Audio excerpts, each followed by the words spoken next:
ရန်ကုန်တိုင်းမော်ဘီမြို့နယ်အောက်ဝနချောင်းကြီးရွာဓမ္မဒုဒဇေတဝန်တော်ရစေကိနာယမကျောင်း၌တွင်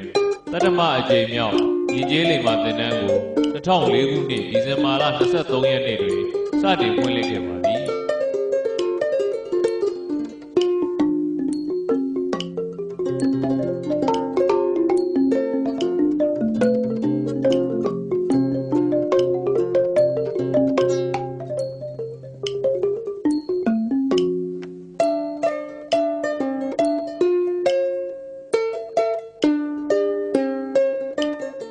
ကျောင်းသူကျောင်းသားများ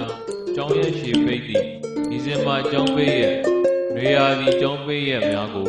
အဓိကထားပြီးတစ်နှစ်လ2ကြိမ်ခန့်ပုံမှန်ဖွင့်လှစ်ပေးခဲ့ရာယခုဆိုလျှင်တတ္တမအကြိမ်တိုင်ခဲ့ပြီဖြစ်ပါသည်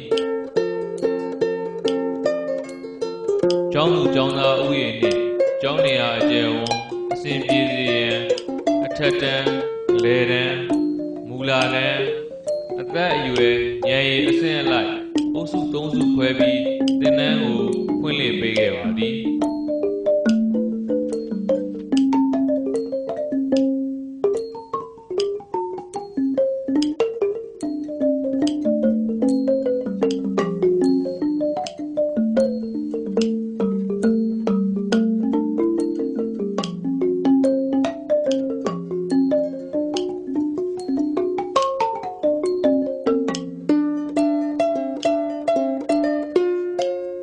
သင်တန်းဖွင့်လှစ်မည့်အချိန်ကာလစာရင်းပေးသွင်းရမည့်လူပုဂ္ဂိုလ်နှင့်နေရာဌာနများကိုသတင်းစာများမှကြိုတင်ကြေညာပေးပါသည်စခန်းဝင်သင်တန်းတက်လိုသည့်ကျောင်းသူကျောင်းသားများသည်ဓမ္မဒုဒဇေတဝန်တော်ရအကျိုးဆောင်များဖြစ်သည့်ဦးလှကြီးဦးသိန်းဝင်းဇာနီညီနောင်စေးဆိုင်ရှိုင်းဟုတ်ကုမ္ပဏီဦးဝင်းရွှေဦးမျိုးမြင့်စသည်တို့ထံစာရင်းပေးသွင်း၍သင်တန်းဖွင့်လှစ်သည့်နေ့ညနေ3 နာရီတွင်မော်ဘီမြို့ဓမ္မဒုဒဇေတဝန်တော်ရစေကိနာယမကျောင်းတိုင်းသို့ယခုလိုအရောက်လာကြရပါသည်ဆရာတော်နှင့်တကွယဟန်သံဃာများနှင့်သက်ဆိုင်ရာတာဝန်ရှိပုဂ္ဂိုလ်များကကျောင်းသားကျောင်းသူများကိုစနစ်တကျလက်ခံပြီးမှတ်ပုံတင်ပေးခဲ့ပါသည်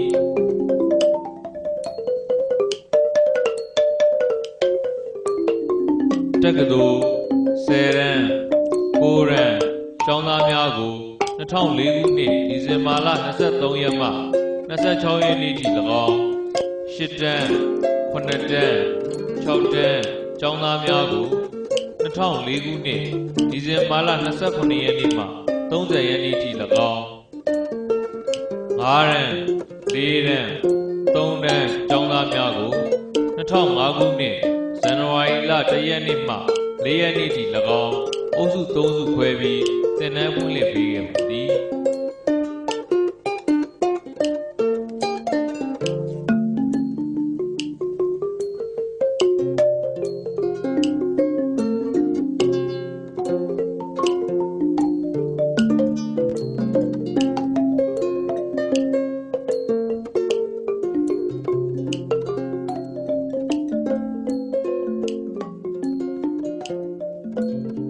သားသမီးများကိုသင်တန်းသို့လိုက်ပို့ပေးကြတဲ့မိဘတချို့ကိုယဉ်ကျေးလိမ္မာသင်တန်းနဲ့ပတ်သက်ပြီးခံယူချက်သဘောထားအချို့ကိုမေးမြန်းကြည့်တဲ့အခါမှာတော့အမေတယောက်အနေနဲ့ပေါ့နော်ကျမတို့ကဗုဒ္ဓဘာသာဝင်တွေဆိုတဲ့အခါကျတော့သားတွေကိုအကုန်လုံးဗုဒ္ဓဘာသာရဲ့အရေးအောက်မှာရောက်စေခြင်းနဲ့ဖခင်တရားအကြောင်းတွေနားလည်စေခြင်းနဲ့တရားထိုင်တာတွေပဲပေါ့နော်ခလေးဒီလိုလာမယ်ဆိုတော့အရန်ဝမ်းသာတယ်အမေအနေနဲ့လှိုက်လှဲလဲနဲ့ကိုပဲအာစုမှန်နဲ့သားကိုလိုက်ပို့တာပါ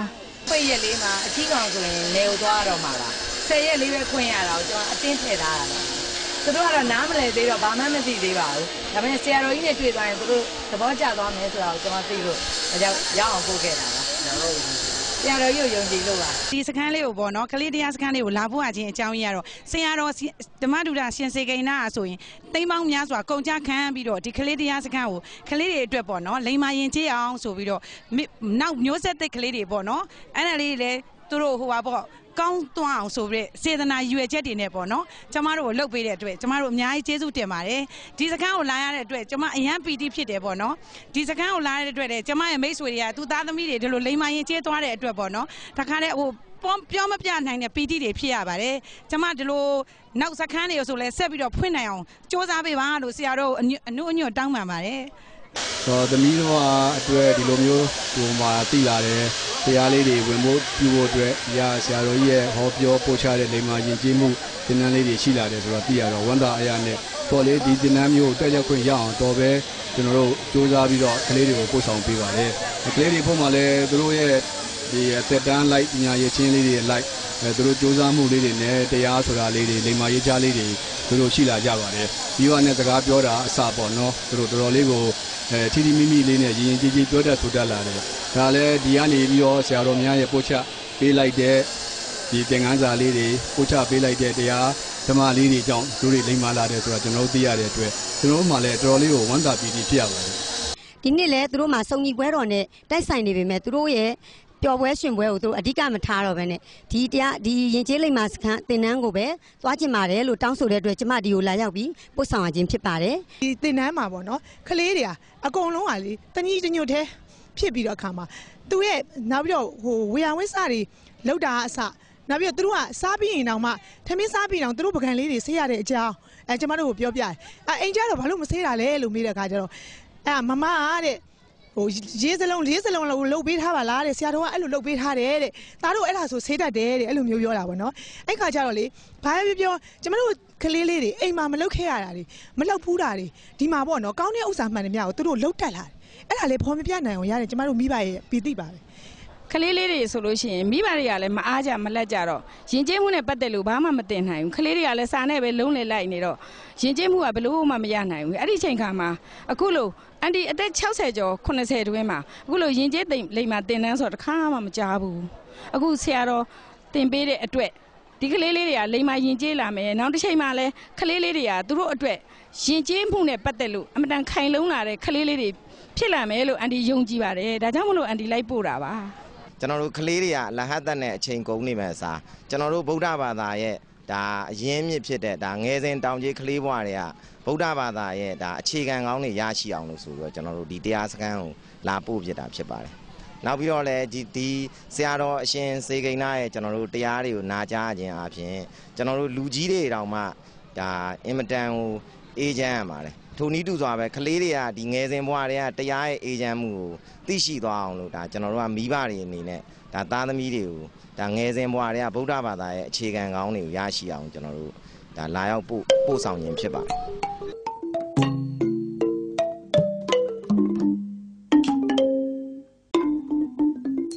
စခန်းမဝင်မီကျောင်းသားကျောင်းသူအားလုံးကိုကျမ်းမာရေးဆေးစစ်ပြီးမှစခန်းဝင်ခွင့်ပြုခဲ့ပါသည်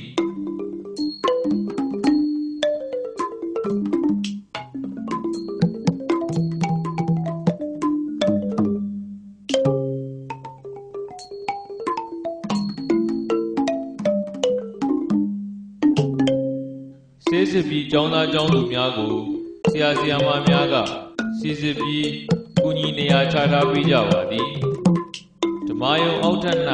အမျိုးသားလူငယ်ကျောင်းသားများကိုနေရာချထားပေးပြီးဓမ္မယုံအလယ်တက်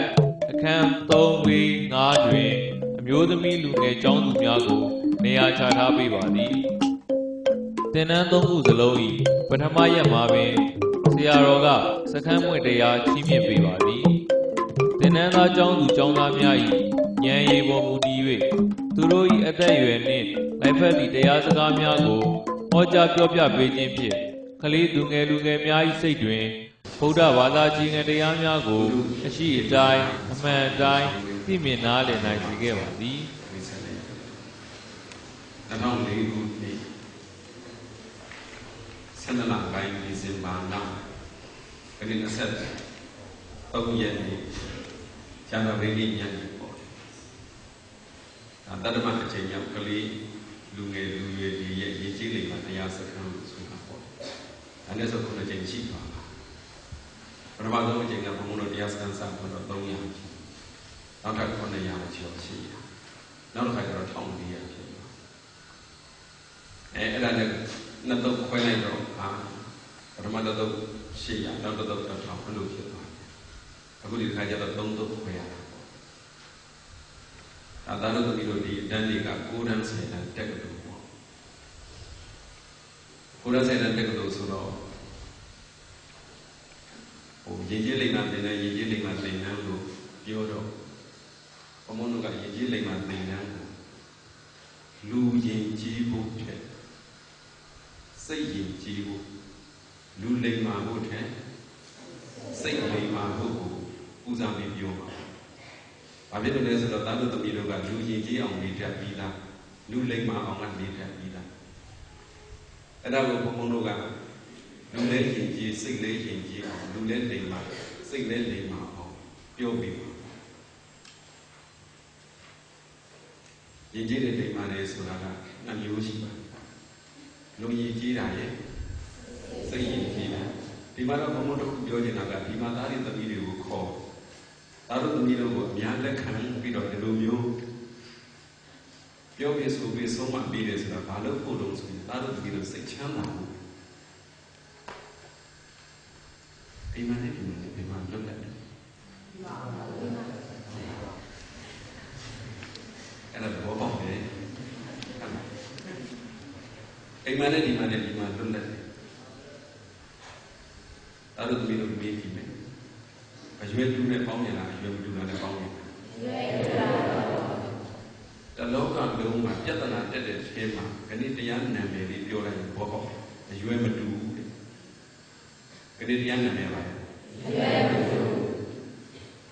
ဘူးတော်တော်မျိုးရွယ်တူလားကိုယ်တန်းဆယ်တဲ့တက္ကသိုလ်ဆိုတိတ်မကွာဘူးလေအဲဒါပေမဲ့တက္ကသိုလ်တွေပါလာတဲ့အတွက်ပထမနေ့ဒုတိယနေ့တတိယနေ့စရုပ်ထနဲ့ဘာညာဆိုတော့အကြီးတွေငယ်တွေနည်းနည်းကွာသွားတယ်လောကမှာပြဿနာဖြစ်နေကြတဲ့ထဲမှာဘာလေးပါရွယ်မတူအဖေနဲ့အမေနဲ့မိဘတွေနဲ့သားသမီးနဲ့မိဘနဲ့သားသမီးနဲ့အရွယ်တူလားတူပါဘူးအရွယ်မတူရင်အသိဉာဏ်လည်းမတူဘူးအတွေ့အကြုံလည်း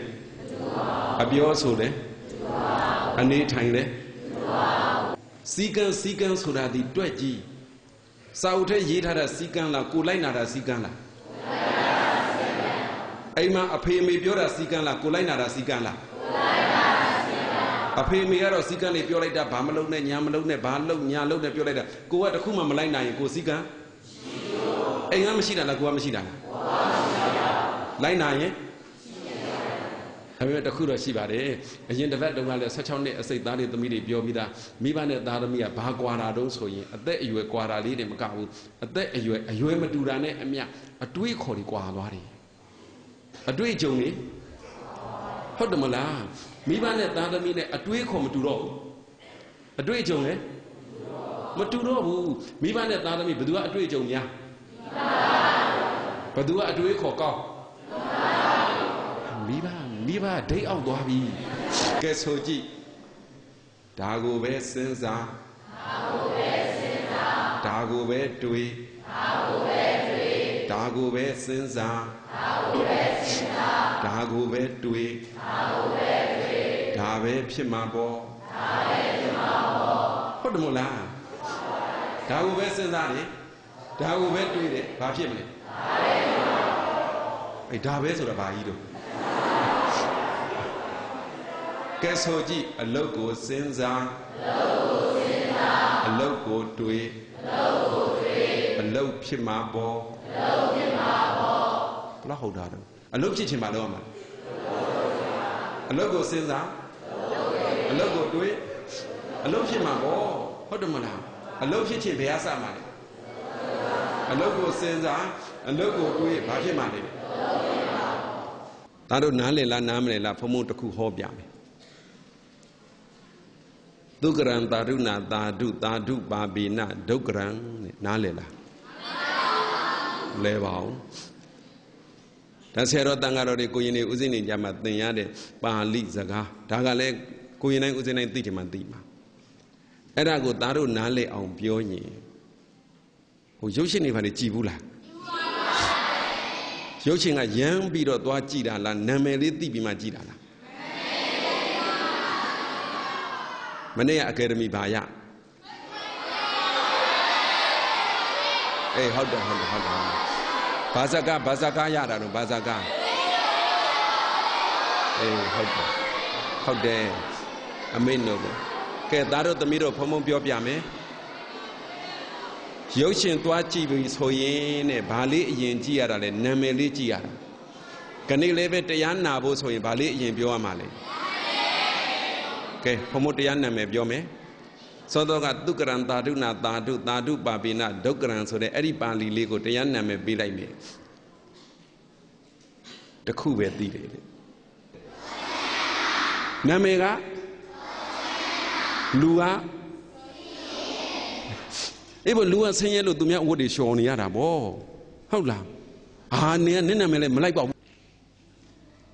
နာမနုလောမေနဘဝိတ္တဗံနာမနုလောပေနဘဝိတ္တဗံနဲ့ပြောတော့သားတို့သမီးတို့ကနားမလည်ဘူးပါဠိလိုပြောတော့သူကစာရေးထားတဲ့ကြီးပွားတိုးတက်ချမ်းသာခြင်းလိုက်နာရန်နဲ့ကြီးပွားတိုးတက်ချမ်းသာခြင်းလိုက်နာရန်ဟုတ်လားကဲသားတို့သမီးတို့ပြောတတ်မှာဗါတဲ့လေကြီးပွားတိုးတက်ချမ်းသာခြင်းရင်လိုက်နာသူကပါဠိလိုပြောတော့ရရွာတာလူတွေကမသိဘူးလေမသိတော့သွားကြောလိုက်ယသိကြီးကိုဆောင်းနေပါလေကတ်လိုက်သွားကြောလိုက်ဘာပြောပြီးတော့ဆိုရင်လေယသိကြီးကမြန်မာလိုပဲပြောတော့တယ်နာမည်နဲ့လိုက်အောင်နေပါတယ်လေဒီသူနဲ့သားနဲ့ဒီနေ့ညာဒီသူနဲ့ဒီဝါဒီအောင်ဘုရားဒီသူပါမယ်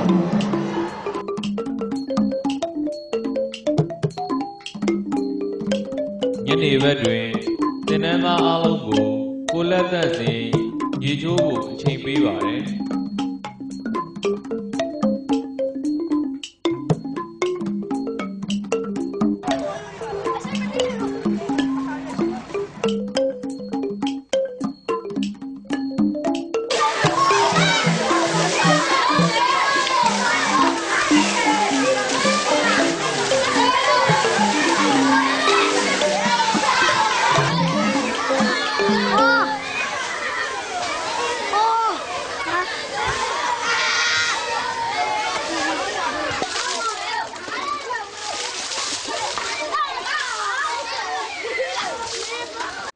သင်္นานကာလအတွင်းသင်္นานသားအလုံးကိုညစာကျွေးခဲ့ပါတယ်အကြီးအကျယ်ကျောင်းသားတွေကိုတော့သင်္นานဒုတိယရက်မှာ7ပါးသီလထိုင်လူဆောက်တည်စေပြီးဥပုပ်တရက်စောင့်တည်စေခဲ့ပါတယ်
ညဘက်မှာတော့ဓမ္မဒုတာအကြောင်းဆရာတော်ဦးစံတော်ကသင်္นานသားတွေကိုယဉ်ကျေးလိမ္မာသင်္นานများပို့ချပေးပါတယ်ပဓာနဆရာတော်ရှင်စေကိဏကလည်းအချိန်ရရင်ရသလိုဝိပဿနာကမ္မထတရားများရှင်းပြပေးပါတယ်ကျင့်သူတလွှာစောင့်ညာပေရွာကျေးဇူးကြီးမားတရားဓမ္မလက်အောင်မူရှိခိုးဝန္ဒနာဂုံအနန္တရှိလာမှန်စွာသာသနာကျူတေဘုဆောင်ရှာကျေးဇူးကြီးမားနှစ်ပါးသံဃာလက်အောင်မူရှ Shikho Wandana Gomananda Shila Manswa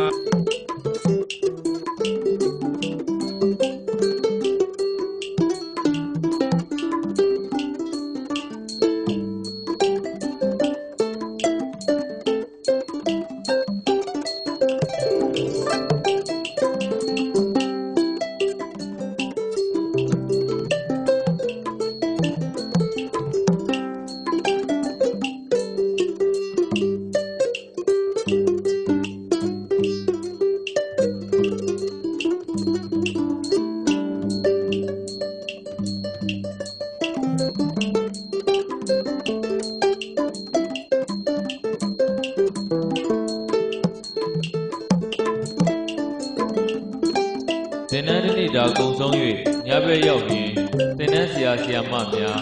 ဝေယဝစ္စလုံအားပေးများသင်္นานနှင့်ပတ်သက်သူအားလုံးကိုဆရာတော်ကခေါ်ယူတွေ့ဆုံပြီးလိုအပ်ချက်လက်ဟာချက်များကိုထောက်ညွှန်ပြောပြပေးပါရယ်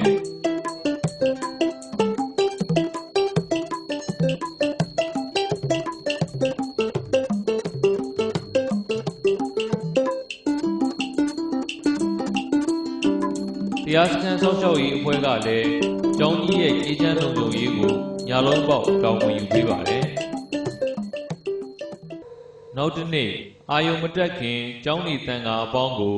အာယုံအုံမောင်းခေါ်၍ကျိန်းဆက်ရာမှနိုးစေပါတယ်။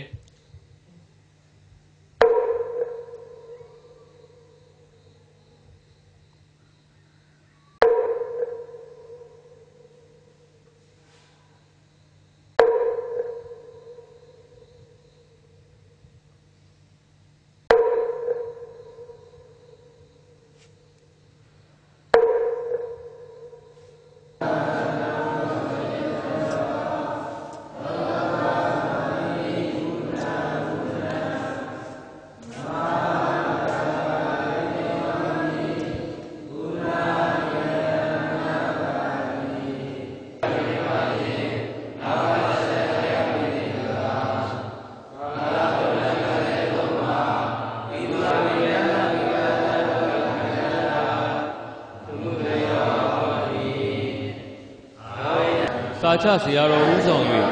တန်ခါအပေါင်းဖျားဝတ်တက်ကြရပါတယ်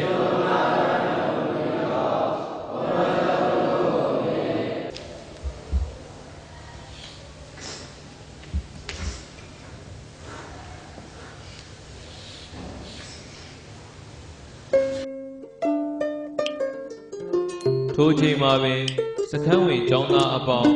အိယာမှနိုးထားရပြီးတနေ့တာသင်တန်းအစီအစဉ်များကိုဆရာဆရာမများ၏ဦးဆောင်မှုဖြင့်ဆောင်ရွက်လုပ်ကိုင်ကြရပါတော့တယ်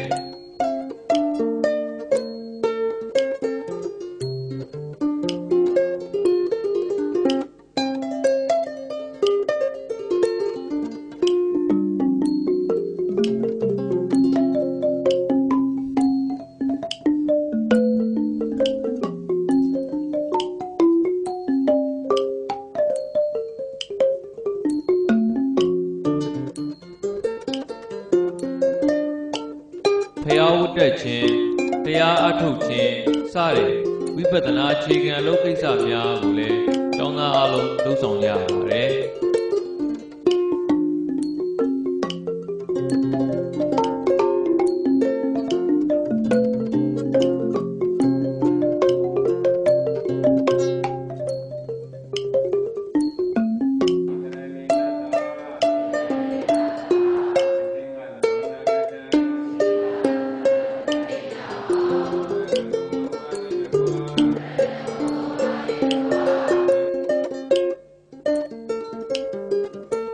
တန်ဃာတော်များ၏အာယုံဆုံးကိစ္စများကိုအလူရှင်ဒါယကာမများနှင့်ဝေယဝစ္စအဖွဲ့ဝင်များက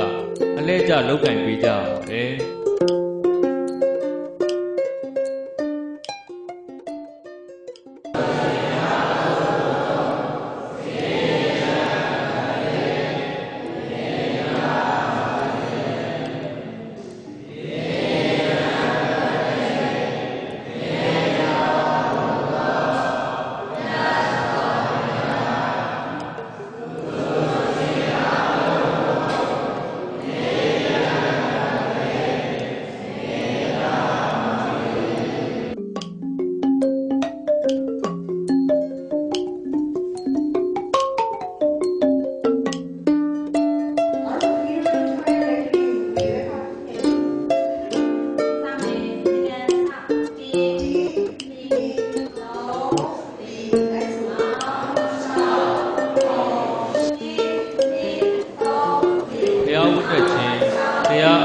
ခြင်းပြီးနောက်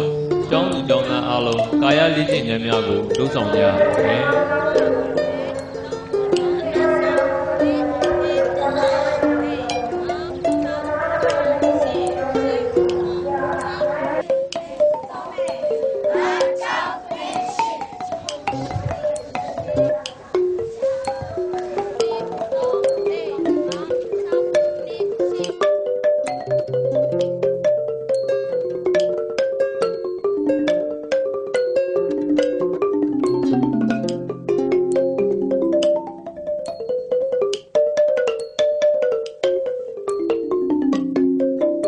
ကာယလေ့ကျင့်ခန်းများလုပ်ဆောင်ပြီးမှတော့ကျောင်းသူကျောင်းသားအားလုံးနနက်စာစားတော့ကြရပါတယ်။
ကာလများအတွင်းကျောင်းရည်ဟန်တန်ခါများဖို့စွန့်ကန်ထွက်ခြင်းစာသင်စာချခြင်းစသည့်နေစာတူဝတန်ခိကကိစ္စများကိုလည်းသင်တန်းကိစ္စများနှင့်အတူပူးတွဲလုပ်ကိုင်ဆောင်ရွက်ကြရပါတယ်။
ပိုင်းကျောင်းသူကျောင်းသားများရဲ့ကိုယ်ပိုင်ချိန်ရေးတွင်းမှာတော့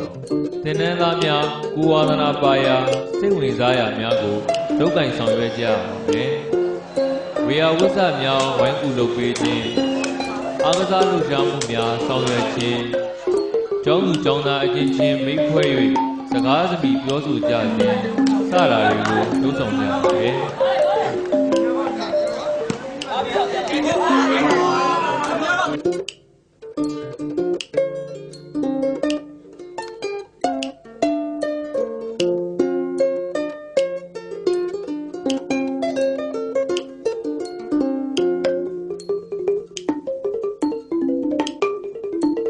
ဒီနောက်မှာတော့မနက်ပိုင်းတရားအထုတ်ခြင်းတစ်ချိန်လုပ်ရပါတယ်ဒါတော့သမီးတို့ပြောသလိုကွန်ပျူတာကြီးခက်က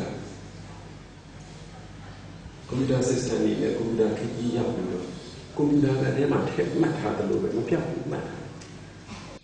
ခုဘုံမတို့ဒီကျောင်းတိုက်ကြီးမှာတတ္တမအချိန်ရင်ကြီးလိမ္မာသင်တန်း6တန်း9တန်း10တန်းသားတို့သမီးတို့တက်သင်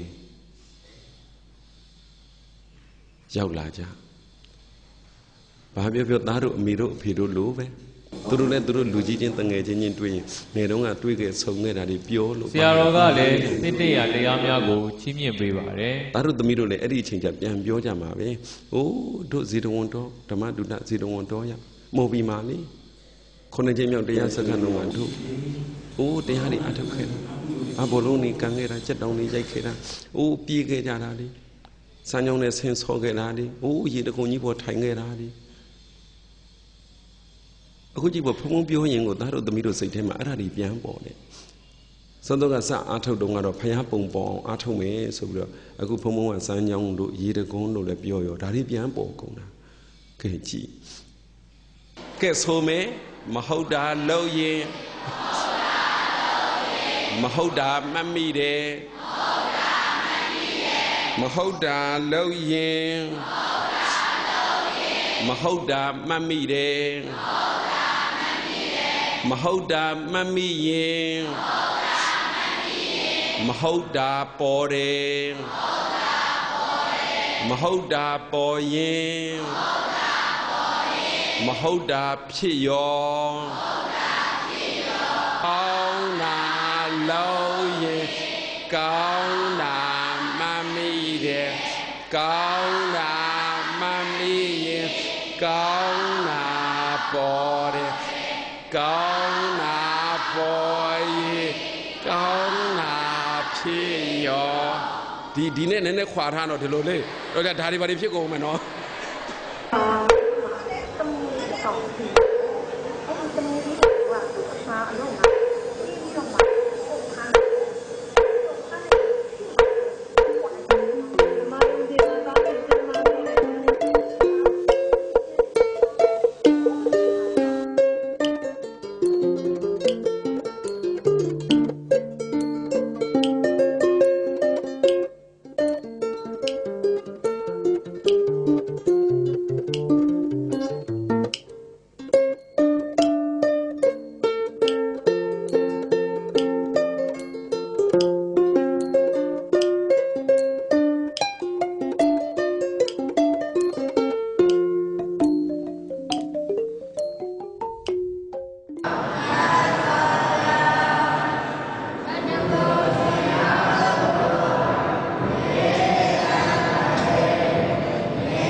ကျောင်းနေတန်ဃာတော်များရဲ့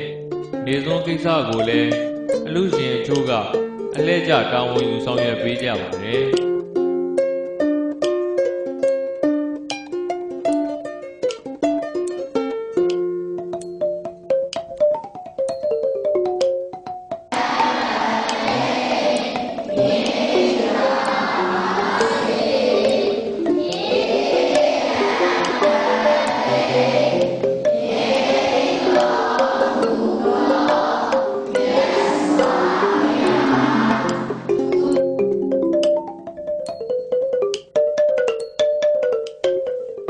သင်္นานကာလအတွင်းစခန်းဝင်သင်္นานသားသင်္นานသူများအတွက်စားရေးတောက်ရေးကိုလည်းဆရာတော်နှင့်တကွစေတနာရှင်အလူရှင်အပေါင်းကအလှည့်ကျတာဝန်ယူဆောင်ရွက်ပေးကြပါတယ်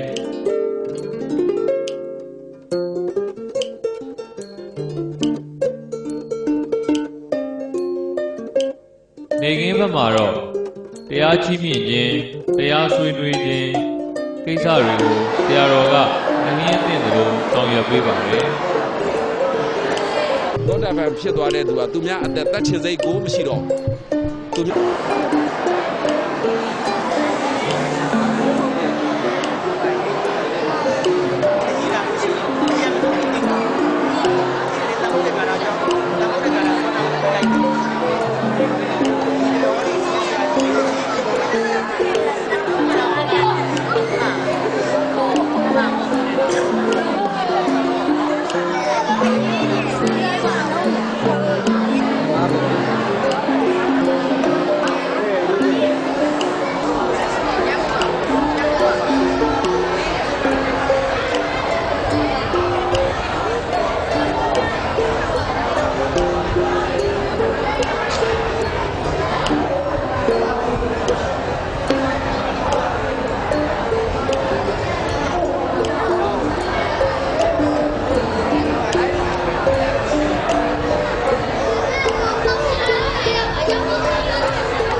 ကာလအတွင်းကျောင်းနေသံဃာတော်များနှင့်သခန်းဝင်ကျောင်းသူကျောင်းသားများရဲ့သွန်ကိစ္စစားရေးတောက်ရေးကိစ္စများကိုတာဝန်ယူဆောင်ရွက်ပေးတဲ့တောင်သုံးသီရိမေဝေယဝိဇ္ဇအဖွဲ့နဲ့လည်းခုလိုတွဲဆုံမြင်မြင်ခဲ့ပါတယ်။ မောနေပြီလားမမောပါဘူးကွယ်အလေးတွေတော့ကိုလုပ်ပေးတာဘယ်တော့မှမမောဘူးအနိဗ္ဗာန်တရားတရားပြည့်နေလုပ်ပေးနေတာကိုသားလေးတွေကိုမြီးလေးတွေသဘောထားပြီးလုပ်ပေးနေတာဘယ်တော့မှမမောပါဘူးသမင်းပေါင်းတဲ့နေရာမှာပထမဆုံးဟိုဘက်ကျွန်တော်ဒီဝိုင်လာအိုးမှာကျွန်တော်ရေအနည်းဆုံးမထည့်ရဘူးဆိုလို့ရှိရင်ဂါလန်20ပေါင်းကျွန်တော်ထည့်ရတယ်အဲဂါလန်20ပေါင်းကျွန်တော်ထည့်ပြီးတော့ဟုတ်ကဲ့အဲဂါလန်20ပေါင်းကျွန်တော်ထည့်ပြီးတော့ကျွန်တော်မီးပြန်ပြီးတော့ထိုးတဲ့နေရာမှာရေနုံးဆူဖို့ဆိုလို့ရှိရင်အနည်းဆုံး25မိနစ်နဲ့မိနစ်30ကြာတယ်အဲ25မိနစ်မိနစ်30ကြာတဲ့အခါမှာရေနုံးကဆူလာတဲ့အခါမှာကျွန်တော်ပေါင်းအိုးတွေထဲမှာဆန်ကိုပန်းဒီတစ်ခန်းမှာ6ပန်းရှိတယ်6ကန်ရှိတယ်ပေါ့လေ6ပန်းကိုတစ်ပန်းကိုကျွန်တော်2ပြည်ထည့်တယ်2ပြည်ထည့်ပြီးတော့6ပန်းဆိုလို့ရှိရင်12ပြည်ပေါ့12ပြည်ကိုကျွန်တော်ရေကိုချိန်ပြီးတော့ထည့်ပြီးတော့မှဟိုကရေနွေးဆူလာတဲ့အခါမှာတစ်ခန်းချင်းကိုကျွန်တော်ရေနွေးအငွေ့ကိုပြန်လွှတ်လိုက်တယ်လွှတ်လိုက်တဲ့အခါမှာအနည်းဆုံးမကြောက်လို့တနအီကြာတယ်တနအီကြာပြီးတော့မှသမင်းကအကုန်နူးနဲ့ကြက်သွားတယ်ဗျကြက်ပြီးတော့မှနောက်တစ်ခန်းအတွက်ကိုဒီကကြက်တယ်ကဒီကခူးပြီးတော့ကျွန်တော်အိုးလေးကိုထည့်တယ်အိုးလေးထည့်ပြီးတော့နောက်တစ်ခန်းအတွက်ကိုအစင်းနဲ့ဆန်ထည့်ထားတဲ့အခါမှာကျွန်တော်ရေအငွေ့ကိုပြန်လွှတ်လိုက်တယ်အငွေ့ပြန်ပြီးတော့လွှတ်တဲ့အခါကျတော့ကျွန်တော်တစ်ခန်းချင်းဒီကနေထုတ်တာပြန်ပြီးတော့သွင်းတာရဲ့ဆန်ဆေးပြီးတော့ပြန်သွင်းတာအချိန်ကအနည်းဆုံးမိနစ်20နဲ့25မိနစ်လောက်ကြာတယ်အဲ25မိနစ်လောက်ကြာပြီးတော့မှဒီဘက်အခန်းကိုနောက်ထပ်နိုင်ဝက်လောက်ပြန်စောင့်လိုက်လို့ဒီဘက်အခန်းကပြန်ကြာတယ်ကျွန်တော်ဟိုဘက်ဒီဘက်ကိုဒီလိုပဲပါဆိုထုတ်တာရဲ့သွင်းတာရဲ့ပြန်ပြီးတော့ထည့်တာရဲ့ဆိုလို့ရှိရင်ဟိုဘက်ဒီကျွန်တော်လဲပြီးတော့ပဲလုတ်ပြီးတော့သွားတယ်ဗျိုင်းလူထည့်ပြီးတော့ဗျိုင်းလူထုတ်မယ်ဆိုလို့ရှိရင်အငွေ့တွေအလားအသာဖြစ်သွားမယ်အဲ့တော့တခန်းချင်းပဲထည့်တခန်းချင်းပဲထုတ်ပြီးတော့ကျွန်တော်အဆင်ပြေအောင်ပဲထည့်ပြီးတော့ပေါင်းသွားကြပါအဲကျွန်တော်တို့စခန်းရမှာဆိုလို့ရှိရင်ဒီတခန်းမှာ12ပြည်ရှိတယ်12ပြည်ကျွန်တော်တို့ထည့်ပြီးတော့ထားတဲ့အတွက်12ပြည်ကခလေးလူကြီးအနည်းဆုံးမစားဘူးဆိုလို့ရှိရင်120နဲ့150ကြားမှာကလေးလူကြီးစားလို့ရတယ်အဲ့တော့ကလေးလူကြီးအရေးအတွက်ဟိုကျွန်တော်ကြည့်ပြီးတော့ဟိုတကယ်လို့150စားဆိုလို့ရှိရင်လူ1000စားမှာကျွန်တော်အနည်းဆုံး6ချမ်းနဲ့9ချမ်းပေါ့လေတစ်ချမ်းမှာ12ပြီပေါ့တစ်စုံမှာ1အိတ်ရှိတယ်အဲ့တော့ဒီတိတ်နဲ့ဆိုလို့ရှိရင်အလုံးပေါင်း9ချမ်းဆိုလို့ရှိရင်ကျွန်တော်3အိတ်ခွဲပေါ့3အိတ်ခွဲနဲ့3အိတ်မှာကျွန်တော်တို့အနည်းဆုံးချက်ရပါတယ် 3ခွန်းနဲ့3ချက်ပြီးတော့မှပဲကျွန်တော်အပူကတော့အများအားဒီတချမ်းစာလူ150စာတော့ကျွန်တော်အပူအများအားဆောင်းထားရပါတယ်အများအားဆောင်းထားမှတကယ်လို့လိုတဲ့အခါမှာအစနစ်ဖြစ်အောင်လို့ကျွန်တော်အကုန်လုံးဟိုစီစဉ်ပြီးတော့လုပ်ထားရပါတယ်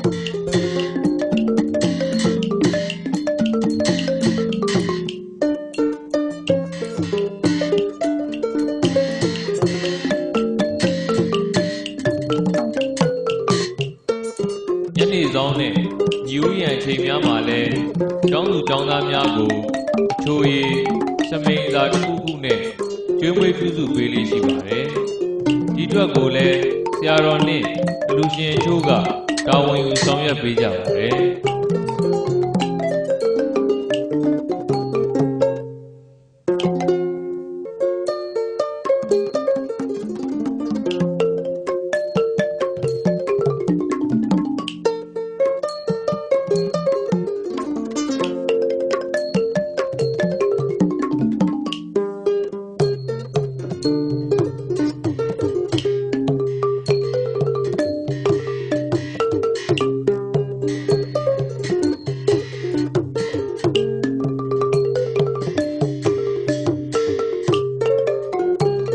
နေ့တာလုပ်ငန်းကိစ္စများအပြီးညဘက်မှာဝေယဝိဇ္ဇများဆောင်ရွက်လုပ်ကင်ပေးတဲ့စေတနာရှင်တချို့ကိုလည်းတွေ့ဆုံမေးမြန်းကြည့်ခဲ့ပါတယ်။အခုတောင်သုံးထုံးကြီးပေါ့လေကျွန်တော်ကတော့ဗာပြလဲဆိုတော့ကျွန်တော်အခုခရစ်စတန်တုံးနေစီပါပါပြီ။ကလေးတွေစခန်းမှာလဲကျွန်တော်အနေနဲ့ဝမ်းတာတယ်။ဘာဖြစ်လို့ဝမ်းတာလဲဆိုတော့ကလေးတွေကငငယ်လေးတွေရောကြီးရောပေါ့လေသူတို့အဖြစ်ဘက်ကိုပြောရတာကျွန်တော်အားရှိတယ်။လူကြီးတွေကြပြန်တော့လဲစခန်းတော့ပြီးသွားတော့ဘာမှရတာမသိဘူးကလေးတွေဆိုတော့လေဟာဘဘကြီးတို့ဖေဖေကြီးတို့ချက်လိုက်ပြလိုက်သားသမီးတို့စားတော့ကောင်းလိုက်တာဆိုတော့ကျွန်တော်ဝမ်းသာအားရနေတာအခုချိန်တည်းကကျွန်တော်ပျော်တာတညလည်းကျွန်တော်ဒီမှာပျော်တော့မိရဘွားနေမှာကရတယ်ဘာဖြစ်လဲဆိုတော့ပျော်တဲ့နေပေါ့လေဘိုးရဝေဝဲလည်းအမှန်ပျော်တယ်ကျွန်တော်အခုကဘယ်သူမှဖြစ်ကျွန်တော်ကပျော်ပဲနေတယ်မနော်ဗမာဖြစ်အခုလိုကျွန်တော်တို့အခုလိုတွေ့ဆုံပြောဆိုရတာကျွန်တော်အနေကျေးဇူးတင်ပါတယ်ဒီကျွေးမွေးရေးအပိုင်းမှာတာဝန်ယူရတာပေါ့နော်အမှကလေးတွေစားနေရဆိုရင်လေသူတို့တွေစားနေရကိုကြည့်ပြီးတော့လေအရန်ပီတီဖြစ်တာ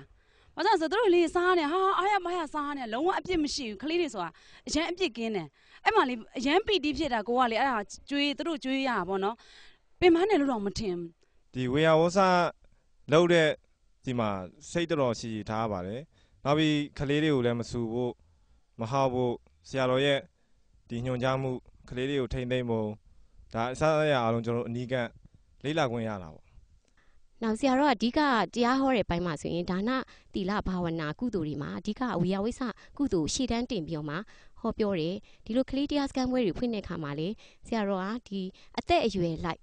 လိုအပ်တဲ့အပိုင်းတွေကိုပြောပြသွားတယ်ကျမတို့တွေကိုလည်းလက်ဆင့်ကမ်းပြီးတော့တင်ပြပေးသွားတယ်ဒီကလေးတွေကျွေးတဲ့နေရာမှာသူ့ဟာနဲ့သူပေါ့နော်အသက်အရွယ်လိုက်စားနိုင်အောင်ကျမတို့ပြောပြပေးသွားတယ်ဒါအားလုံးကိုလည်းပညာရခဲ့တယ်ပေါ့နော်ကျမတို့ကဒီမှာကုသိုလ်ရေးနဲ့လုပ်နေရင်နဲ့အခုဘဝမှာဒီလောကီရောလောကုတ္တရာအတွက်ပါပြင်ဆင်မှုအတွက်ပေါ့နော်ကျမတို့လှုပ်ဆောင်နိုင်ခဲ့တယ်ပေါ့ဒါအတွက်လည်းဆရာတော်ရှင်စင်ကိန်းနာကိုအများကြီးကျေးဇူးတင်ပါတယ်ကျမဒီတရားစခန်းဘာကြောင့်လာရလဲဆိုလို့ရှိရင်ဆရာတော်ဘုရားရဲ့တရားတွေကိုနားတဲ့အခါမှာတကယ်ဗုဒ္ဓဘာသာအစစ်အမှန်ကိုကျမသိရှိခွင့်ရခဲ့တယ်ဒါအပြင်ပေါ့နော်ဆရာတော်ရဲ့ထူးခြားတဲ့ပါရမီဉာဏ်တွေကိုလည်းပဲကျမတို့ကညစဉ်ပေါ့နော်ဒီဝေယဝိဆတွေနဲ့ဆရာတော်တွေ့တဲ့အချိန်မှာဆရာတော်စီကနေကြားရတဲ့အခါမှာကျမတို့တသက်တာမှာတစ်ခါမှတာမပတ်ဝန်းကျင်မှာမကြားဘူးရတဲ့ဘာသာကြီးနဲ့ပတ်သက်တဲ့အသည့်တရားတွေကိုရရှိတဲ့အတွက်ကျမဒီတရားစခန်းကိုလာရဆိုအခုဆိုရင်ဒုတိယအကြိမ်ရှိခဲ့ပါပြီဒုတိယချက်အနေနဲ့ရတော့ပေါ့နော်ကျမတို့ကိုတာမမိခင်တယောက်အနေနဲ့တော့ကိုယ့်ရဲ့သားသမီးပေါ်မှာနှွေးထွေးမှုတွေအများကြီးမပေးနိုင်ခဲ့ပါဘူးဒါကိုဆရာတော်ဘုရားကနေပြီးတော့သားသမီးပေါင်းမြောက်များစွာအတွက်နှွေးထွေးမှုတွေကိုပေးနိုင်ခဲ့တာဟာဆရာတော်ရဲ့ထူးခြားတဲ့ပါရမီတွေကိုလည်းကျမတို့ကပါရမီဖြည့်ခွင့်ရတဲ့အတွက်ဒီလိုတရားစခန်းကိုလာရခြင်းဖြစ်ပါတယ်ဝေယဝိဆလုပ်တယ်ဆိုတာနားလေတက်ကြွလို့ရှင်တော့အရန်အဆင်ပြေတယ်လို့နားမလဲဘူးမတက်ကြွခဲ့ဘူးဆိုလို့ရှင်တော့အကုသို့ဖြစ်နိုင်ပါတယ်သင်္นานကာလအတွင်းကျောင်းသားကျောင်းသူလူငယ်များရဲ့ရုပ်ပိုင်းဆိုင်ရာစိတ်ပိုင်းဆိုင်ရာတိုးတက်ပြောင်းလဲမှုကလေးများကိုတွေ့ရှိခဲ့ရပါတယ်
တောတောင်ရည်မြေတဘာဝအလှပတရားများကို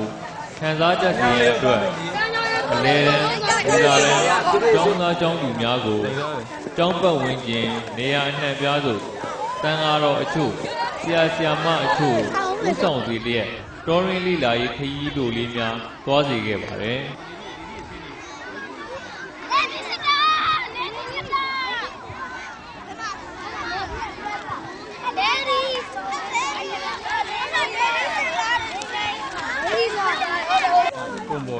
Agenda.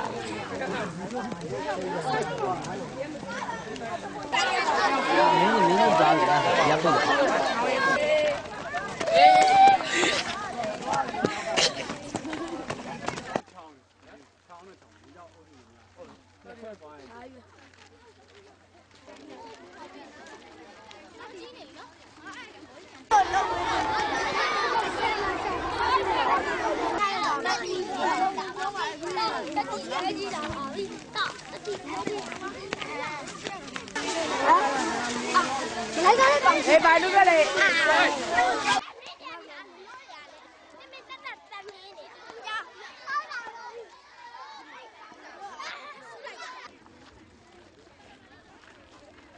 လုံအားပေးဆရာဆရာမများနဲ့တွေ့ဆုံကြည့်တဲ့အခါမှာ တတမအကြိမ်မြောက်3တန်း4တန်း5တန်းကလေးလေးတွေတရားစခန်းပွဲရဲ့ဒီနေ့ဟာဆိုရင်တတိယမြောက်နေ့ဖြစ်ပါတယ်ကျမတို့ဒီကနေပြီးတော့လေ့လာရေးခရီးလေးသွားခဲ့ပါတယ်ဒီကနေပြီးတော့ကျောင်းအောက်ကနေကျမတို့ဆင်းပြီးတော့ဒီစမ်းချောင်းလေးတွေရှိပါတယ်စမ်းချောင်းလေးကနေပြီးတော့ပတ်ပြီးတော့ခုနကဖျားနှစ်ဆူရှိပါတယ်ဖျားနှစ်ဆူကိုလေကွင်းရိုးပြက်တွေကနေပြီးတော့ပတ်ပြီးတော့ကျမတို့တွေအခုဆိုရင်အခုပဲပြန်ရောက်တဲ့အချိန်ပေါ့ကျမကဒီမှာတင်ကြားရေးပိုင်းကနေပြီးတော့တာဝန်ယူပြီးတော့ကလေးတွေကိုစောင့်ရှောက်ပေးပါတယ်ဒီနေရာမှာကျမတို့ရဲ့ဆရာတော်ဖျားဓမ္မတုဒဆရာတော်ဖျားကကျမတို့ကလေးထိန်းတာရယ်ကလေးစောင့်ရှောက်တာရယ်ခွက်ခွဲချာချာလေးကျမတို့ကိုဒီမှာလေ့လာစေပါတယ်တင်ကြားပေးပါတယ်ကလေးထိန်းနေဆိုတာကလေးတွေကိုတသမတ်သေးပုံစံမျိုးနဲ့ထိန်းလာတာမျိုးပေါ့ကျမတို့ကတော့ဒီကလေးအရွယ်လေးတွေကိုသူတို့အစအစစိတ်သက်ရေးရာကောအပြင်ပိုင်းရေးရာတွေကောနှုတ်ရေးရာမှာကောယဉ်ကျေးလိမ်မှာအသိပညာတွေကောတိုးတက်ဖို့အတွက်ကျမတို့ဟာဆိုရင်သူတို့ကိုစောင့်ရှောက်ပေးတဲ့လုပ်ငန်းကိုကျမတို့တွေဟာအဓိကထားပြီးတော့လုပ်ကိုင်ကြပါတယ်သူတို့ဟာဆိုလို့ရှိရင်အခုဆိုရင်ဒီဇင်ဘာကျောင်းပိတ်ရက်လေးနဲ့ကြုံနေတော့မှသူတို့တွေဟာကိုယ့်ရဲ့အားလက်ရက်ထဲကနေပြီးတော့သူတို့ရဲ့ကျူရှင်တွေလုပ်ငန်းတွေရှိမဲ့စာကြက်ရတာလေးတွေကိုဘေးဖယ်ထားပြီးကလေးလေးတွေကလည်းလာကြပါတယ်ဒါကိုဖုံဖုံကလည်းမိဘတွေရဲ့ရင်ခွင်အောက်ကနေပြီးတော့ဒီ2ညအိတ်3ရက်တာ3ညအိတ်4ရက်တာလေးဆွဲထုတ်ပြီးတော့မှဒီတာဝန်ကြီးကြီးယူပြီးတော့သာသနာတော်ရဲ့အကျိုးအတွက်ဒီကလေးတွေကိုကျမတို့ဒီမှာတာဝန်ယူပြီးတော့စောင့်ရှောက်ပေးထားတာဖြစ်ပါတယ်ဗုဒ္ဓဘာသာဘုန်းကြီးကျောင်းနေရဆိုလို့ရှိရင်မှာဒီကလေးတွေအတွက်ပျော်စရာနေရာသူတို့အတွက်ကြောက်စရာနေရာမဟုတ်ဘူးပြီးတော့ဗုဒ္ဓဘာသာရဲ့တကယ်ဝိပဿနာရဲ့အခြေခံလေးတွေကိုဆိုလို့ရှိရင်သူတို့ရိုးရိုးစင်စင်တကယ်ရှင်းရှင်းလင်းလင်းလေးတွေနဲ့ဥပမာပေးပြီးတော့မှပြောတော့တာမျိုးတွေ့ရပါတယ်ကျွန်တော်တို့ပညာတွေအများကြီးရပါတယ်ဖုံဖုံအဲ့လိုလောက်တဲ့ဟာကိုဆိုရင်ကျွန်တော်တို့ကတအားဘေးကနေပြီးမှကိုနိုင်တဲ့ဝန်ကိုဖုံဖုံကိုပံ့ပိုးပေးတာမျိုးလို့ဖြစ်ပါတယ်တိလို့တက်လို့ရလို့လာပြီးတော့မှလောက်အားပေးတာတော့မဟုတ်ပါဘူးကျွန်တော်ကတော့ဒီကလေးတွေမှာဆိုလို့ရှိရင်ယောက်ျားလေးတွေကိုအိတ်တဲ့အချိန်ပြီးရင်အပေါ်တက်တဲ့အချိန်မှာစာဝိုင်းကူတင်ပေးတာတို့ဒါတွေကိုလုပ်ပါတယ်အဓိကကတော့ယောက်ျားလေးဘက်မှာဆိုလို့ရှိရင်အမျိုးသားဘက်မှာကတော့နည်းနည်းအားနေတဲ့အတွက်ကျွန်တော်အပတ်တိုင်းလို့လာပြတ်တာဖြစ်ပါတယ်မကောင်းမှုအကုသိုလ်ကောင်းမှုကုသိုလ်တားငယ်သမီးငယ်တွေကိုယ်တိုင်နားလေသဘောပေါက်ပြီးတော့ခွဲခြားတတ်ဖို့သူတို့ရဲ့စိတ်ကလေးကိုဖြူစင်အောင်ထားတတ်ဖို့စိတ်ကလေးဖြူစင်တန်းရှင်းပြီဆိုရင်ဒီကလေးလေးတွေဟာသူ့ကိုယ်သူလည်းကောင်းအောင်နေနိုင်မယ်အများအတွက်ကောတိုင်းပြည်အတွက်ကောဘာသာသာသနာအတွက်ပါသူတို့အများကြီးအကျိုးတွေပြုနိုင်မှာပဲဆိုပြီးတော့ကျမတို့ဒီလိုတင်နန်းနေမှာလာပြီးကူညီပေးတာဖြစ်ပါတယ်အများအဖြစ်ကျမပြောရတော့ကလေးတွေနှစ်သက်တဲ့ပုံမြင်လေးတွေနဲ့ပဲကလေးတွေကိုသင်ကြားသွားပါတယ်ပုံမြင်ကြတော့ကလေးတွေဟာအင်မရာမှနှစ်သက်တဲ့ကြောင့်အဲ့ဒီပုံမြင်ကလေးပြောပြီးတော့မှကလေးတွေကိုမိမိရဲ့လိုတဲ့ဆန္ဒအတိုင်းသူ့ရဲ့လမ်းကောင်းလေးရအောင်ကျမကအဲ့ဒီပုံမြင်ကလေးတွေနဲ့တွဲပြီးတော့မှသင်ပြတော့ပါတယ်ပုံမြင်လေးတစ်ခုတစ်ခုပြောပြီးလို့ရှိရင်အဲ့ဒီပုံမြင်လေးရဲ့အနှစ်သာရလေးတွေပုံမြင်လေးမှာလိုက်နာရမယ့်အကျင့်လေးတွေရှောင်ရမယ့်အချက်လေးတွေကျမထည့်တင်းပြောကြားသွားပါတယ်အဲ့ဒီပုံမြင်ကလေးတွေနဲ့ကလေးတွေကိုဆွဲဆောင်ရတာလွယ်တာကိုတွေ့ရပါတယ်ရှင်ဆရာတော်ရဲ့တရားစကားကိုစပြီးဖွင့်တဲ့ရည်ရွယ်ချက်ကိုကျမသိရပါတယ်ဆရာတော်ကကလေးတွေကအများနဲ့နေတတ်ရမယ် နောက်ကလေးတွေကကိုအားကိုကိုတတ်မယ်အဲ့ဒါလေးကိုယူရတယ်ဆိုတဲ့အတွက်ကြောင့်ကျမတို့ကဒီမှာလာပြီးတော့လုံအားပေးပြကြတာပါပြီးတော့လည်းကျမတို့တရားစခန်းမှာစီကန်းတွေသတ်မှတ်ထားခြင်းမရှိပါဘူးဆရာတော်ကမှာပါတယ်ဒီเจ้าမှာလည်းစီကန်းချက်တွေသတ်မှတ်မထားဘူးကိုစီကိုကန်းနဲ့လေအပြင်မှာလည်းစီကန်းချက်တွေကိုကိုစီကိုကန်းနဲ့နေကိုမှာပါတယ်ဆရာဝန်များကလည်းအလဲကျတာဝန်ယူစောင့်ရှောက်ပေးပါတယ်မတူတာစေကင်နာရာမကျောင်းမှာဒီတရားစခန်းနဲ့ပတ်သက်ရင်ပေါ့တရားစခန်းဆိုတာကျွန်တော်တို့လူကြီးတရားစခန်းလည်းရှိပါတယ်ကလေးချင်းကျေးလိမ်မှာတင်တန်းနေလည်းရှိပါတယ်အဲ့လိုတင်တန်းနေမှာကျွန်တော်တို့ကပင်နိုင်ကျမ်းမာရေးစောင့်ရှောက်မှုအတွက်တာဝန်ယူပေးပြီးတော့ပင်နိုင်နေပေးတဲ့ဆရာဝန်တွေဖြစ်ပါတယ်ဒီတစ်ခေါက်ကလေးချင်းကျေးလိမ်မှာတင်တန်းမှာတော့ကျွန်တော်ကဘွဲ့လွန်တင်တန်းတက်နေတော့ပင်နိုင်မရောက်ဖေးဖြစ်နေပါတယ်ဒါပေမဲ့ကျွန်တော်နဲ့လုပ်ဖော်ကံပဲဖြစ်တဲ့ဒေါက်တာဦးဆိုင်အောင်ဝင်းဟိန်းတို့ဒေါက်တာဒေါ်မြမြတက်တို့ကတော့ပင်နိုင်တာဝန်ယူပေးပါတယ်ပြီးခဲ့တဲ့စခန်းတော့ဆိုရင်တော့ကလေးလေးတယောက်ကချော်သွားပြီးတော့ခြေတန်းအစ်စ်လေးလွဲသွားတာမျိုးပေါ့နော်အဲ့လိုဟာမျိုးဆိုရင်တော့လိုအပ်ရင်ကျမတို့ကရန်ကုန်ထိသွားပြီးတော့လိုအပ်တာတွေကိုစီစဉ်ပေးပါတယ်ဓာတ်မှန်ရိုက်တယ်နောက်ဒီအယိုးထူးထူးဆရာဝန်နဲ့တေချာလုပ်ပြီးတော့မှဒီကလေးကလည်းစခန်းကိုပြန်နေတယ်ဆိုတာနဲ့ကျမတို့ပြန်ခေါ်လာခဲ့ပါတယ်ဒီကလေးကိုလေဆရာကိုမေးကြည့်လိုက်တော့ဆရာရတယ်တိတ်ကြီးလှုပ်ရှားမလို့ရင်ရတယ်စခန်းပြန်နေလည်းပြန်လို့ရတယ်ဆိုလို့ကျမတို့စခန်းကိုပြန်ခေါ်လာခဲ့ပါတယ်ကျမတို့အဲ့တော့ဒီမှာလုပ်ပေးလို့ရတာဆိုရင်တော့ကျမတို့လုပ်ပေးပါတယ်လုပ်ပေးလို့မရဘူးလိုအပ်လို့ရန်ကုန်သွားပြီးတော့တကယ်အထူးကူးဆရာဝန်ကြီးတွေနဲ့လှုပ်တင်လှုပ်ထက်တာရှိရင်ကျမတို့လုပ်ပေးပါတယ်နောက်တစ်ခုကကျမတို့ဒီမှာတော့ကျမနဲ့ဒေါ်မီကြီးကတော့ပင်နိုင်ပေါ့နော်ဆရာတော်မျိုးညွန့်ကလည်းမအားတော့တိတ်မလာနိုင်ဘူးဒါပေမဲ့အထူးကူကလေးထူးကူဆရာဝန်ကြီးတွေလည်းရံမှန်ရခါရောက်လာတတ်ပါတယ်သူတို့လည်းလိုအပ်တဲ့ဟာတွေကူညီပေးပါတယ်သင်တန်းကာလနောက်ဆုံးညတွေမှာတော့သင်တန်းသားတွေရဲ့အသက်အရွယ်နဲ့လိုက်ဖက်တဲ့ပျော်ပွဲရှင်ပွဲအားကစားပြိုင်ပွဲတွေကိုပြုလုပ်ပေးခဲ့ပါတယ်အထက်တန်းကျောင်းသားကျောင်းသူများကိုမိဘပွဲကျင်းပပေးပါတယ်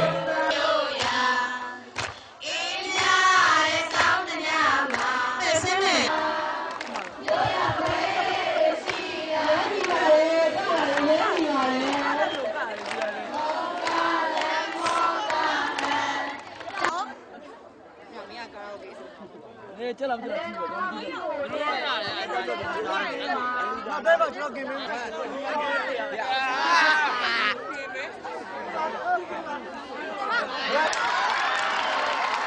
အလဲတဲ့ကျောင်းသားကျောင်းသူများကိုတော့အားကစားပြိုင်ပွဲများပြုလုပ်ပေးခဲ့ပါတယ်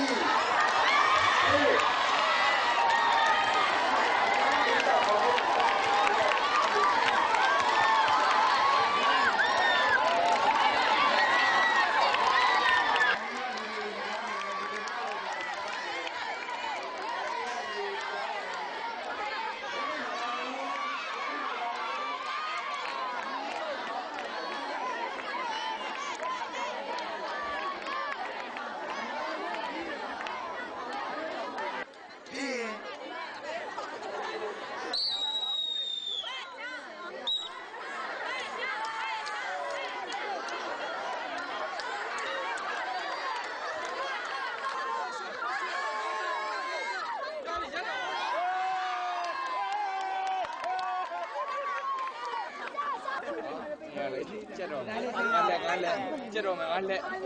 လက်ကျက်တော့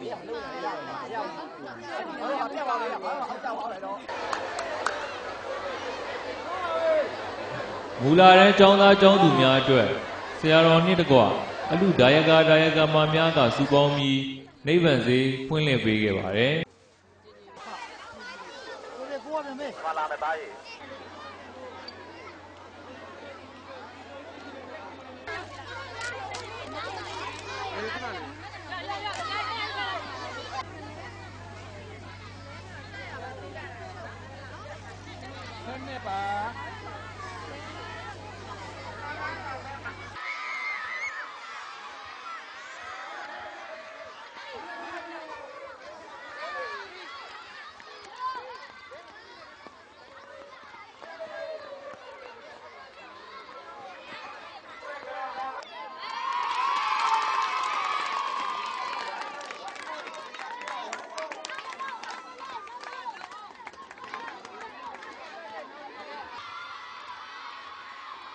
ဝါတိတာဖွဲရတစ်လုံးတက်သွားကြပါပြီခင်ဗျာ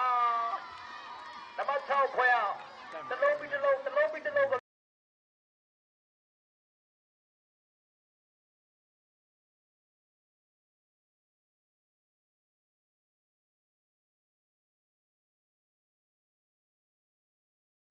သင်တန်းကမပြန်ခင်ကျောင်းသူကျောင်းသားအချို့ရဲ့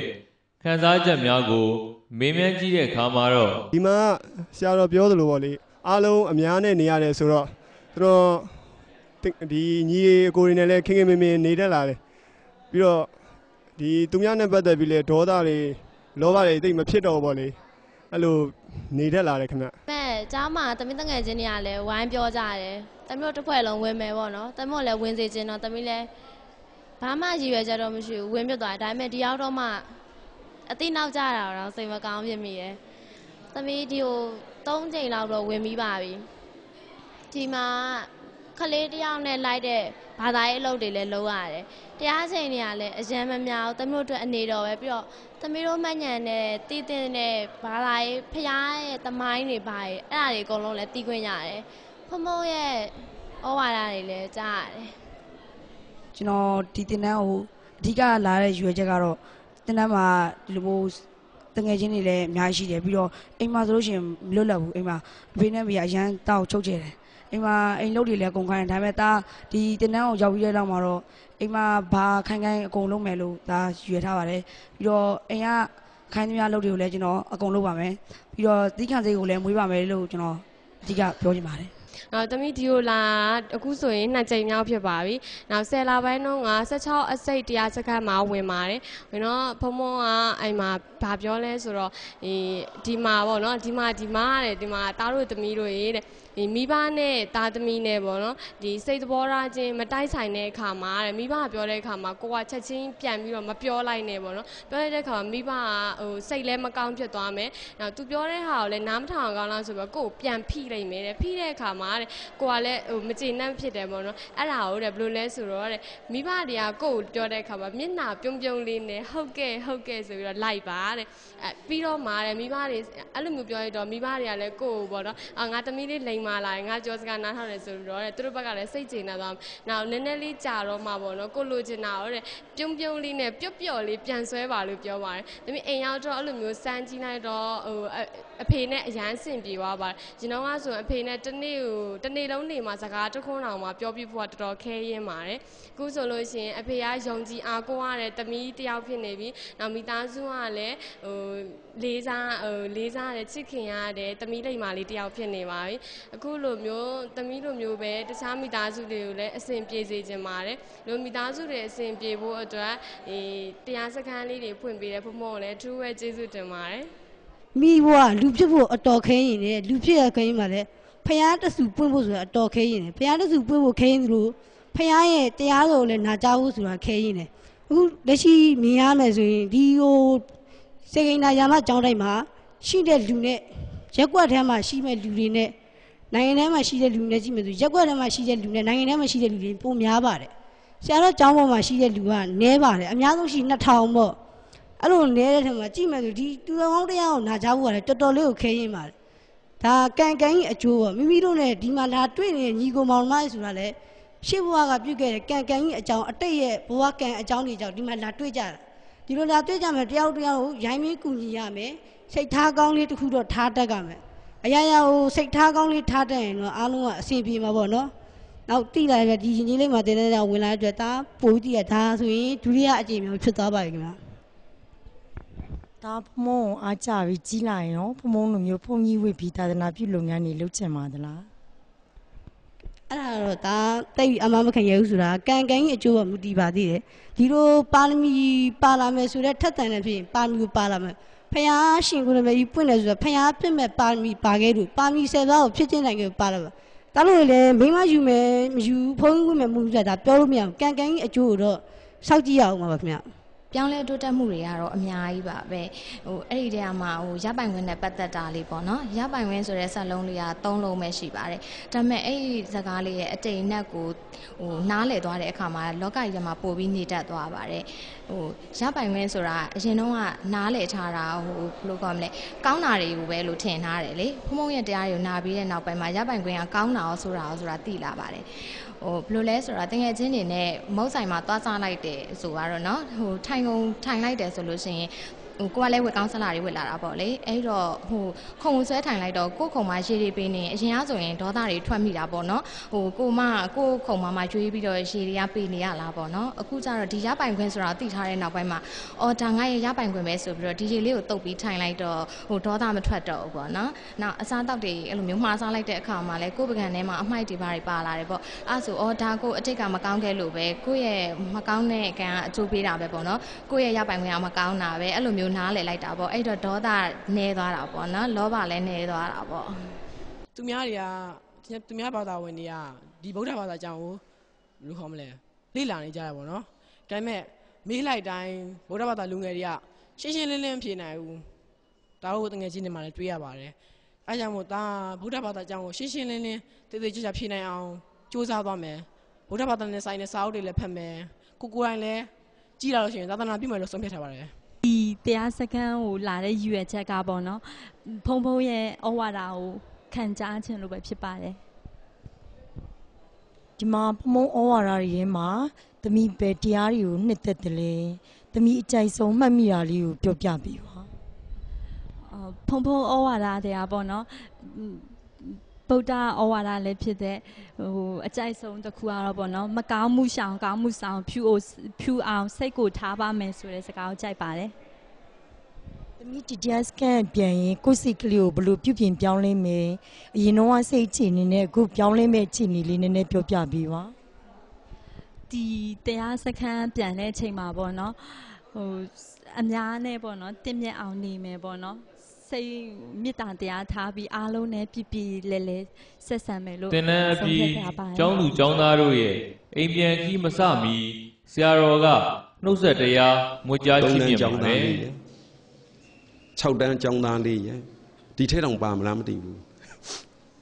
ညီကို2 ယောက်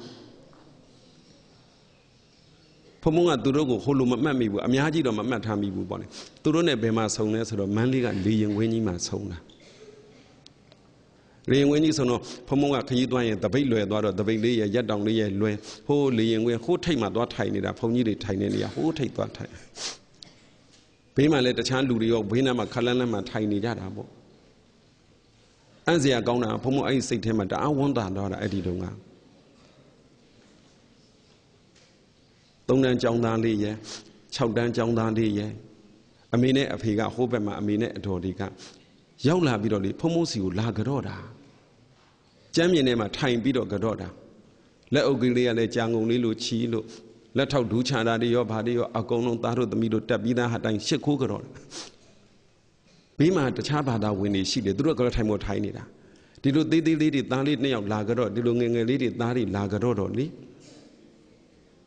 ဘေးကတခြားဘာသာလူတွေပါလေသူတို့ကိုလေးစားလို့နဲ့တူတယ်မတ်တက်ရက်ပေးကြတယ်ကတော့ထိုင်မို့မထိုင်တော့ဘူးဖုံဖုံစိတ်ထဲမှာဝန်းတာဘာလို့လာကြော့တာပါလေလို့ပြီးတော့ဖုံဖုံကသားတို့တရားစခန်းဝင်ဘူးတယ်လေတဲ့ဩငါမွေးလိုက်တဲ့ငါကျွေးလိုက်တဲ့ငါသင်ပေးလိုက်တဲ့ငါတို့ဆရာမတွေသင်ပေးလိုက်တဲ့သားတွေသမီးတွေဟာကြည်စမ်းလူကြားထဲမှာတော့မကြော့ဘူးလားကြော့လားသားတို့သမီးတို့ရောကြော့နိုင်လားအဲ့လိုမျိုးမြေကြီးထဲမှာအင်ကြီးလုံကြီးပွားမှာဆိုလို့မကြော့ရင်လက်အုပ်လေးတော့မလုပ်ရမှာနဲ့ချီရမယ်နားလည်လားခုပြောတာနားလည်တယ်နော်ဖုံ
ထိုက်တန်တဲ့ယတနာဆိုတာရေကြီးတဲ့ကဒီတိုင်းထွက်လာတာမဟုတ်ပါဘူးကြောက်သွေးစရာရဲ့စေတနာအတတ်ပညာနဲ့မူလပဂတိကြောက်ရိုင်းတုံးရဲ့အရေးသွေးပေါင်းဆက်ပြီးမှတန်ဖိုးရှိတဲ့ကြောင်းမြတ်နာတစ်ပွင့်ဖြစ်လာတာပါခုဆိုရင်မိဘတိုင်းဟာဆရာတော်ရဲ့ယဉ်ကျေးလိမ္မာသင်တန်းကဆင်းလာတဲ့သားသမီးအလိမ္မာလေးများကိုကိုစီကိုငှရင်ဝင်ပိုက်၍အိမ်ပြန်ခေါ်သွားနိုင်ကြပြီဖြစ်ပါတယ်ယဉ်ကျေးလိမ္မာလာကြတဲ့သားသမီးတွေစီက